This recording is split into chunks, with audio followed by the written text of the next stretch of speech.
اعوذ باللہ من الشیطان الرجیم بسم اللہ الرحمن الرحیم اللہم صلی وسلم علی النبی رحمۃ للعالمین وعلی آلہ واصحابہ وبارک وسلم۔ محترم حاضرین و سامعین، آج ہم زکوٰۃ کے مسائل بیان کریں گے۔ اپنے کلام کا آغاز اس حدیث مبارکہ سے کرتے ہیں۔ نبی رحمت صلی اللہ علیہ وسلم ارشاد فرماتے ہیں کہ اسلام کی بنیاد 5 باتوں پر ہے۔ اس بات کی گواہی دینا کہ اللہ تعالیٰ کے سوا کوئی عبادت کے لائق نہیں اور محمد صلی اللہ علیہ وسلم اللہ کے رسول ہیں، نماز قائم کرنا، زکوٰۃ ادا کرنا، حج ادا کرنا اور رمضان کے روزے رکھنا۔ اس حدیث مبارکہ سے معلوم ہوا کہ اسلام کے بنیادی ارکان میں سے ایک اہم رکن زکوٰۃ بھی ہے،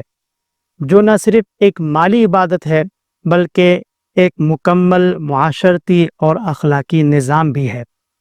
زکوٰۃ انسان کے مال کو پاک کرنے کا، دل کو بخل سے محفوظ رکھنے کا اور معاشرے میں عدل، ہمدردی اور بھائی چارے کو فروغ دینے کا ایک اہم ذریعہ و سبب ہے۔ چونکہ زکوٰۃ اسلام کے بنیادی ارکان میں سے ایک اہم رکن ہے، یہی وجہ ہے کہ اگر کوئی شخص زکوٰۃ کی فرضیت کا انکار کرے تو وہ دائرہ اسلام سے خارج قرار دیا جائے گا، کیونکہ قرآن کریم اللہ تبارک و تعالیٰ نے واضح طور پر ارشاد فرمایا ہے وَأَقِيمُوا الصَّلَاةَ وَآتُوا الزَّكَاةَ، یعنی اور نماز قائم کرو اور زکوٰۃ دو۔ اسی طرح حدیث رسول صلی اللہ علیہ وسلم بھی ہے کہ جب نبی کریم علیہ الصلاۃ والتسلیم نے حضرت معاذ رضی اللہ تعالی عنہ کو جب یمن کی جانب آپ نے روانہ کیا تو فرمایا کہ ان کو یعنی یمن والوں کو بتاؤ کہ اللہ تبارک و تعالیٰ نے ان کے مالوں میں زکوٰۃ فرض کی ہے، مالداروں سے لے کر فقراء کو دی جائے۔ ایک اور حدیث میں بیان ہوا کہ اسلام کی بنیاد 5 باتوں پر ہے۔ اس بات کی گواہی دینا کہ اللہ کے سوا کوئی عبادت کے لائق نہیں اور محمد صلی اللہ علیہ وسلم اللہ کے رسول ہیں، نماز قائم کرنا، زکوٰۃ ادا کرنا، حج کرنا اور رمضان کے روزے رکھنا۔ تو قرآن و حدیث کے یہ دلائل زکوٰۃ کی فرضیت پر دلالت کرتے ہیں، لہذا معلوم ہوا کہ اگر کوئی شخص زکوٰۃ کی فرضیت کا انکار کرتا ہو تو وہ قرآن و حدیث کا انکار کرنے والا قرار دیا جائے گا اور یقیناً ایسا شخص دائرہ اسلام سے خارج ہے۔ ہاں، اگر کوئی شخص زکوٰۃ کی فرضیت کو تو تسلیم کرتا ہو لیکن اس کی ادائیگی میں حیل و حجت سے کام لیتا ہو، بلا عذر شرعی تاخیر کرتا ہو، تو ایسا شخص قابل گرفت اور گناہ گار ہوگا۔ اس تمام وضاحت کے بعد سب سے پہلے ہم زکوٰۃ کی تعریف سے اپنے کلام کا آغاز کرتے ہیں۔ زکوٰۃ کی تعریف میں علماء امت ارشاد فرماتے ہیں کہ اللہ تبارک و تعالیٰ کی رضا کی خاطر اپنے مال میں سے ایک مخصوص مقدار کو نکال کر کسی ایسے مسلمان شرعی فقیر کو اس مال کا مالک بنانا کہ جو سید نہ ہو اور نہ ہی اس مال میں انسان کا پھر اپنا کوئی نفع باقی رہے۔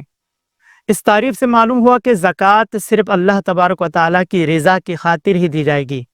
نہ اس میں نمود و نمائش ہو، نہ دکھلاوا ہو، نہ ریاکاری، نہ لوگوں کی داد، لوگوں کی تعریف حاصل کرنا مقصود ہو، بلکہ خالص اللہ تبارک و تعالیٰ کی رضا پیش نظر ہونی چاہیے۔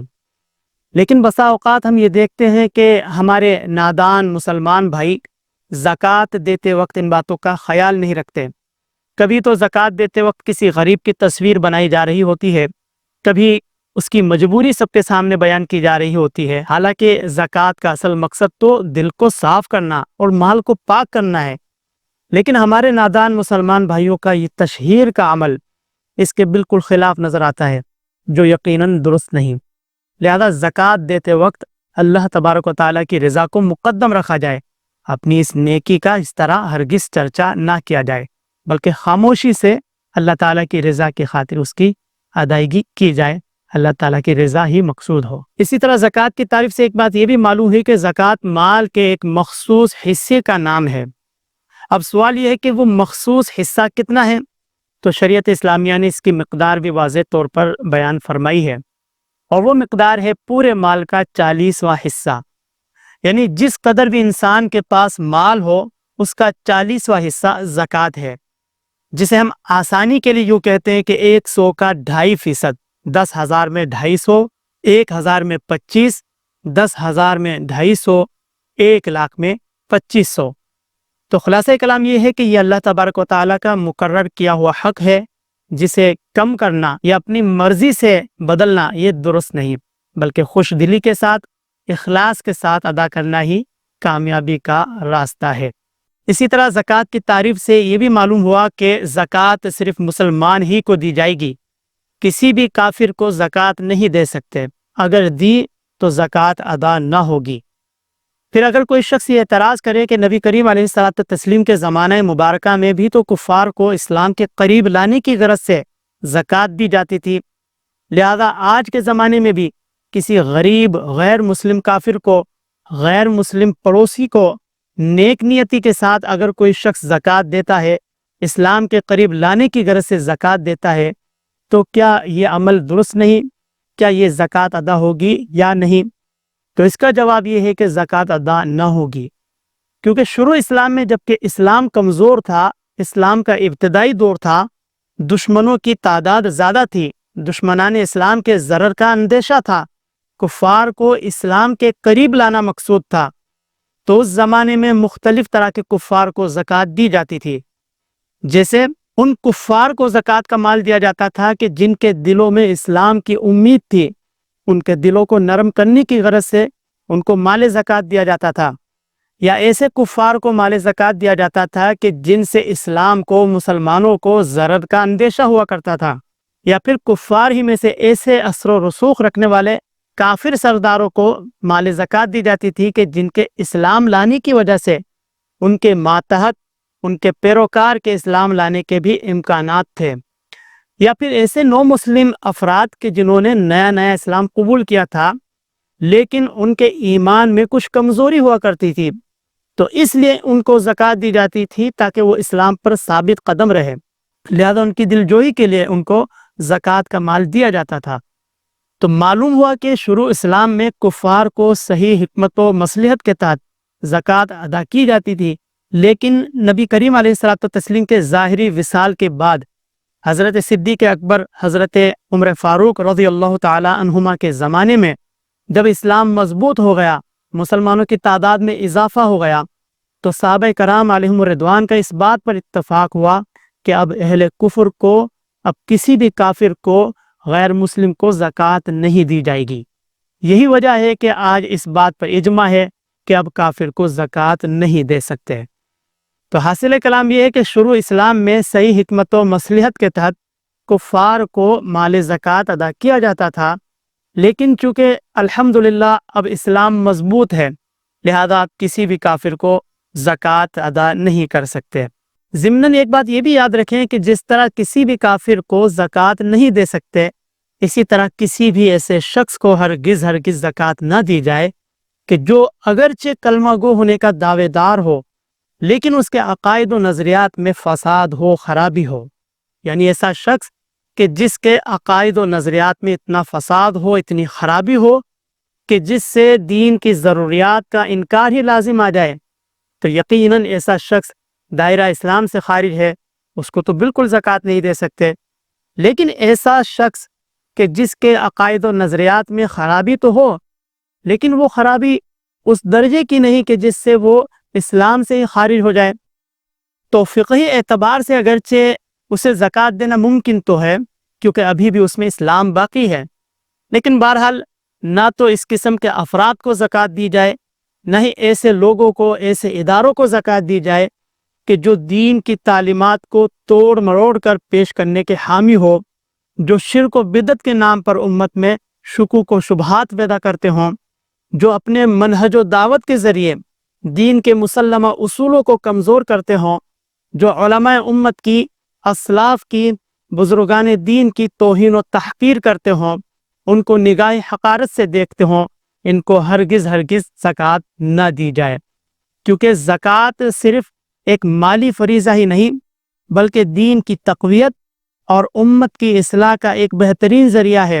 اس قسم کے باطل سوچ و افکار رکھنے والے افراد کو یا اداروں کو زکوٰۃ دینے میں یہ قوی اندیشہ ہے کہ زکوٰۃ کی رقم بالواسطہ یا بلا واسطہ ان باطل افکار کی تقویت میں، ان فاسد نظریات کی ترویج و اشاعت میں، یا دین کے مسلمہ عقائد کو کمزور کرنے کا سبب بن سکتی ہے، جو یقیناً زکوٰۃ کے مقاصد کے خلاف ہے۔ لہذا صرف ایسے ہی مسلمانوں کو زکوٰۃ دی جائے کہ جن کے عقائد و نظریات اسلام کے تابع ہو۔ مزید ایک مسئلہ یہ بھی یاد رکھیں کہ ایسے افراد کو بھی زکوٰۃ ہرگز نہ دی جائے کہ جن کے بارے میں یقین یا غالب گمان ہو کہ وہ اس مال زکوٰۃ کو غلط کاموں میں استعمال کریں گے۔ جیسے بالفرض اگر کوئی مسلمان تو ہے لیکن ہے وہ شرابی، مسلمان ہے لیکن ہے وہ چرسی موالی، مسلمان ہے لیکن ہے وہ زانی، یا اسی طرح کے دیگر ناجائز و حرام کرنے کا کوئی شخص عادی ہو، تو اس قسم کے افراد اسلام کی نگاہ میں فاسق کہلاتے ہیں۔ تو اس قسم کے تمام افراد کے بارے میں جب یقین یا غالب گمان ہو کہ وہ مال زکوٰۃ کا غلط استعمال کریں گے، جیسے اگر شرابی کو دیں گے تو وہ شراب پیے گا، زانی کو دیں گے تو وہ زنا کرے گا، چرسی و نشئی کو دیں گے تو وہ چرس و نشہ میں سارا پیسہ پھونک دے گا، یا اسی طرح کے دیگر ناجائز کاموں میں انسان مال زکوٰۃ کا استعمال کرے گا، تو ایسی صورت میں ہمارا زکوٰۃ دینا یقیناً ایک گناہ پر تعاون ثابت ہوگا، کیونکہ اس کو تو تقویت ملے گی اور یہ جائز نہیں۔ لہٰذا زکوٰۃ دینے میں دیندار اور نیک مستحقین کو ہی ترجیح دینا افضل ہے۔ ہاں اگر یقین ہے یا غالب گمان ہے کہ ایسے افراد زکوٰۃ کی رقم کو صرف اپنی بنیادی ضروریات میں خرچ کریں گے، جیسے کھانا، علاج، رہائش وغیرہ میں استعمال کریں گے، یا اپنی فیملی کی ضروریات میں خرچ کریں گے، تو ایسی صورت میں ان کو زکوٰۃ دینا بالکل جائز ہے۔ اسی طرح اگر یہ افراد اپنے اعمال قبیحہ سے باز آ گئے ہوں اور ان کے ظاہری اعمال سے بھی یہی محسوس ہوتا ہو کہ انہوں نے توبہ کر لی ہے، تو اب ان کو دینا بھی بالکل جائز ہے۔ اسی طرح مسلمانوں میں جن جن افراد کو زکوٰۃ نہیں دے سکتے ان میں سید ہے، یعنی سید کو زکوٰۃ نہیں دے سکتے۔ ہاں ویسے ان کی ضرور مدد کرنی چاہیے، لیکن بہرحال سید کو مال زکوٰۃ نہیں دے سکتے۔ اسی طرح انسان اپنے اصول و فروع کو زکوٰۃ نہیں دے سکتا۔ اصول سے مراد وہ افراد کے جن سے انسان پیدا ہوا ہے، جیسے ماں باپ، دادا دادی، اسی طرح اوپر تمام سلسلہ۔ اور فروع کو بھی نہیں دے سکتے۔ فروع سے مراد جن سے ہمارا سلسلہ جاری ہو، ان کو بھی زکوٰۃ نہیں دے سکتے، جیسے اولاد، اولاد کی اولاد، اسی طرح نیچے تک تمام سلسلہ۔ اسی طرح زوجین بھی ایک دوسرے کو زکوٰۃ نہیں دے سکتے۔ شوہر بیوی کو زکوٰۃ نہیں دے سکتا، بیوی شوہر کو زکوٰۃ نہیں دے سکتی۔ پھر زکوٰۃ کی تعریف میں ہم نے ایک بات یہ بھی بیان کی کہ زکوٰۃ شرعی فقیر ہی کو دی جائے گی۔ اب سوال یہ ہوتا ہے کہ شریعت کی نگاہ میں کون فقیر ہے، کون امیر، کون مالک نصاب ہے، کون مالک نصاب نہیں؟ تو اس کا آسان اصول ضابطہ یہ ہے کہ ہر وہ شخص شرعی فقیر ہے کہ جس کے پاس، جس کی ملکیت میں، یاد رکھے کہ بات ملکیت کی جا رہی ہے، قبضے کی نہیں، کیونکہ بسا اوقات ہمارا پیسہ کسی کے پاس امانت کے طور پر رکھا ہوتا ہے، تو ہم اس مال کے مالک تو ہوتے ہیں لیکن وہ ہمارے قبضے میں نہیں ہوتا۔ تو اصل چیز ملکیت ہے، مال کا مالک ہونا ہے، چاہے وہ مال کسی کے قبضے میں ہو۔ تو ہر وہ شخص شرعی فقیر ہے کہ جس کے پاس، جس کی ملکیت میں نہ تو 52.5 تولہ چاندی ہو، نہ ہی اتنی مالیت، یعنی 52.5 تولہ چاندی کی مالیت کے برابر کوئی بھی کرنسی، روپیہ، پرائز بونڈ، پیسہ وغیرہ ہو، نہ ہی اتنی مالیت کا سونا ہو، نہ ہی اتنی مالیت کا مال تجارت ہو، اور نہ ہی اتنی مالیت کا ایسا کوئی بھی اضافی سامان ہو کہ جو انسان کی زندگی کی ضروریات کے علاوہ ہو، تو ایسا شخص شریعت کی نگاہ میں فقیر ہے، اس کو زکوٰۃ دی جا سکتی ہے۔ اسی طرح اگر ان تمام چیزوں کو ملا کر دیکھیں، یعنی انسان کے پاس کچھ رقم ہے، کچھ چاندی ہے، کچھ اضافی سامان ہے وغیرہ، تو اگر ان سب کو ملا کر دیکھیں تو مجموعی اعتبار سے بھی اگر ان سب کی مالیت 52.5 تولہ چاندی کی مالیت کے برابر نہیں پہنچتی تو اب بھی ایسا شخص شرعی فقیر ہے۔ اور اگر ان کی مالیت 52.5 تولہ چاندی کی مالیت کے برابر پہنچ جائے، چاہے وہ انفرادی طور پر پہنچے یا مجموعی طور پر، تو اب ایسا شخص شرعی فقیر نہیں بلکہ مالک نصاب ہے۔ مثال کے طور پر 1 تولہ سونا ہے اور اس کی مالیت یقیناً 52.5 تولہ چاندی کی مالیت سے تو کہیں زیادہ ہے۔ اسی طرح گھر کا کوئی ایسا اضافی سامان ہے کہ جس کی مالیت 52.5 تولہ چاندی کی مالیت کے برابر پہنچ جائے یا اس سے زیادہ ہو جائے۔ الغرض فردن یا مجموعی اعتبار سے، یعنی تمام چیزوں کو ملا کر دیکھنے کی صورت میں اگر ان کی مالیت 52.5 تولہ چاندی کی مالیت کے برابر پہنچ رہی ہو تو ایسا شخص شرعی فقیر نہیں بلکہ وہ مالک نصاب قرار دیا جائے گا، اور سال گزرنے پر اس پر زکوٰۃ کی ادائیگی بھی فرض ہوگی۔ اسے ہم ان مثالوں کے ذریعے سمجھتے ہیں کہ بالفرض پاکستان میں آج کے دن کے مطابق چاندی تقریباً 9,000 روپے پر تولہ ہے۔ اس اعتبار سے 52.5 تولہ چاندی کی مالیت کم و بیش 4,72,000 روپے بنتی ہے آج کے دن کے ریٹ کے مطابق۔ لہذا آج کے دن کے مطابق جس کی ملکیت میں جس کے پاس 4,72,000 روپے سے کم کی مالیت موجود ہو، چاہے وہ روپیہ کرنسی پرائز بانڈ کی صورت میں ہو، چاہے وہ سونا چاندی مال تجارت اضافی اموال کی صورت میں ہو، یا چاہے وہ تمام چیزوں کو ملا کر دیکھنے کی صورت میں ہو، الغرض اگر 52.5 تولہ چاندی کی مالیت سے کم کی مالیت بنتی ہو، یعنی آج کے دن کے مطابق 4,72,000 روپے سے بھی کم کی مالیت کسی کی ملکیت میں ہو، تو ایسا شخص شرعی فقیر قرار دیا جائے گا۔ ایسے مسلمان غیر سید کو بالکل زکوٰۃ دے سکتے ہیں، اور جس کے پاس 52.5 تولہ چاندی کی مالیت کے برابر یا اس سے زائد مالیت بن رہی ہو، تو ایسا شخص شرعی فقیر نہیں بلکہ وہ مالک نصاب ہے، چاہے اس کے قبضے میں وہ مال موجود نہ ہو۔ یہاں ایک بات یہ بھی ضرور یاد رکھی جائے کہ زکوٰۃ لینے کے سلسلے میں حاجت اصلیہ کے علاوہ سامان کو بھی دیکھا جاتا ہے کہ انسان کے پاس 52.5 تولہ چاندی کی مالیت کے برابر ایسا اضافی سامان ہے یا نہیں کہ جو اس کی زندگی کی ضروریات کے علاوہ ہو۔ اگر اس مقدار سامان موجود ہے تو انسان زکوٰۃ لے نہیں سکتا، لیکن جب ہم زکوٰۃ دینے کی بات کرتے ہیں تو اس وقت حاجت اصلیہ کے علاوہ چیزوں کو نہیں دیکھتے، اس وقت بس صرف یہ 4 چیزیں دیکھی جائے گی، یعنی سونا چاندی روپیہ مال تجارت، یعنی زکوٰۃ 4 طرح کے اموال پر ہی فرض ہے۔ معلوم ہوا کہ اگر کسی کے پاس سونا چاندی روپیہ ہر طرح کی کرنسی پرائز بانڈز وغیرہ اور مال تجارت، ان 4 کے علاوہ انسان کے پاس چاہے لاکھوں کروڑوں کا اضافی سامان ہو، لاکھوں کروڑوں کی گاڑیاں موجود ہو، ان پر زکوٰۃ فرض نہیں۔ جیسے گھر میں 4 گاڑیاں ہیں، استعمال کی 2 گاڑیاں ہیں، باقی 2 بہت کم استعمال ہوتی ہے یا بالکل استعمال نہیں ہوتی، بس ویسے ہی رکھی ہوئی ہے، نہ ہی خالص بیچنے کی نیت سے یہ خریدی گئی تھی، تو اب ان پر زکوٰۃ فرض نہیں۔ اسی طرح گھر میں 2 فریج ہیں، استعمال میں صرف 1 ہے، 4 موبائل ہے، استعمال میں 2 ہے، باقی 2 ویسے ہی رکھے ہوئے ہیں، ان کا کوئی استعمال ہی نہیں، نہ ہی خالص بیچنے کی نیت سے یہ خریدے گئے تھے، تو اب ان پر بھی زکوٰۃ فرض نہیں۔ اسی طرح ہر طرح کی مشینری اگر وہ تجارت کی غرض سے بیچنے کی غرض سے نہیں خریدی گئی تو ان پر بھی زکوٰۃ فرض نہیں۔ اسی طرح پلاٹس، مکان، فلیٹس، دکانیں، کوئی بھی چیز اگر وہ خالص بیچنے کی نیت سے نہیں خریدی گئی، بس لے کر رکھ دینے کی نیت ہو کہ بعد میں کبھی کام آئیں گے وغیرہ، تو ان پر زکوٰۃ فرض نہیں۔ اگر یہ ساری چیزیں یعنی ہر طرح کی مشینری، ہر طرح کے پارٹس، ہر طرح کی پراپرٹی، الغرض کوئی بھی چیز ہو، اگر خالص بیچنے کی نیت سے خریدے جائیں تو اب یہ ساری چیزیں مال تجارت کہلائے گی، لہذا اب ان پر زکوٰۃ فرض ہوگی۔ اسی طرح ایک مسئلہ یہ بھی یاد رکھیں کہ اگر پراپرٹی، مشینری یا کوئی بھی شے، کوئی بھی چیز خریدتے وقت تجارت کی نیت سے، خاص بیچنے کی نیت سے تو نہیں خریدی گئی بلکہ ویسے ہی خریدا گیا، لیکن خریدنے کے بعد اب نیت چینج ہو جاتی ہے کہ اب اس چیز کو بیچ لوں گا، یا انسان اس نیت سے کوئی چیز خرید رہا ہو کہ اگر ریٹ اچھے آئیں گے تو بیچ دوں گا، اگر اچھے نہیں آئیں گے تو نہیں بیچوں گا،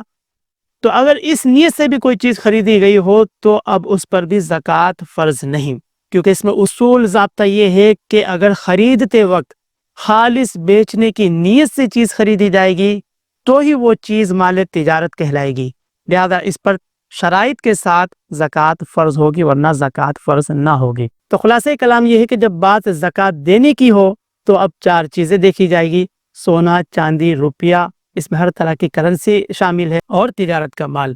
حاجت اصلیہ کے علاوہ، زندگی کی ضروریات کے علاوہ جتنی بھی چیزیں ہیں ان کا کوئی اعتبار نہیں، کیونکہ زکوٰۃ صرف سونا چاندی روپیہ اور مال تجارت پر فرض ہے۔ لیکن جب بات زکوٰۃ لینے کی ہو، یعنی کون شخص زکوٰۃ لے سکتا ہے یا نہیں، تو اس وقت یہ دیکھیں گے کہ انسان کے پاس سونا چاندی روپیہ، ہر طرح کی کرنسی، مال تجارت یا حاجت اصلیہ یعنی زندگی کی ضروریات کے علاوہ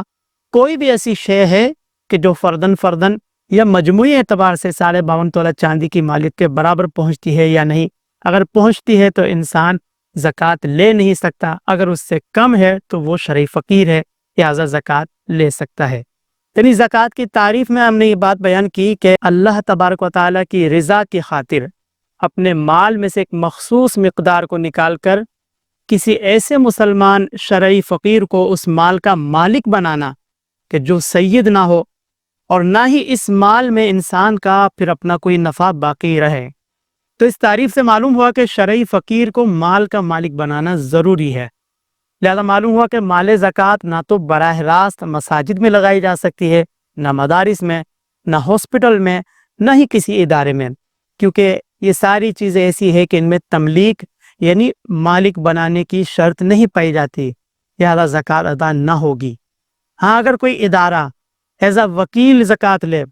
پھر اس کا شرعی ہیلا کرے، یعنی کسی مستحق کی ملکیت میں وہ رقم دی جائے اور پھر وہ مستحق اپنی مرضی سے سارا مال یا جتنا وہ چاہے وہ اماؤنٹ، وہ رقم مسجد میں، مدرسے میں، ہاسپٹل میں، ادارے میں دے، تو اب یہ بالکل جائز ہے۔ اور عام طور پر یہی طریقہ کار اختیار کیا جاتا ہے کہ براہ راست مدارس وغیرہ پر پیسہ نہیں لگایا جاتا، بلکہ ایک شرعی حیلہ اختیار کیا جاتا ہے، پھر اس کے بعد رقم کو نیک کاموں میں خرچ کیا جاتا ہے۔ ہاں اگر کسی مقام پر حیلہ شرعی کے بغیر براہ راست بغیر تملیک کے مال زکوٰۃ لگایا جاتا ہے تو اب یہ جائز نہیں ہے، لہذا دینے والے کی زکوٰۃ بھی ادا نہ ہوگی۔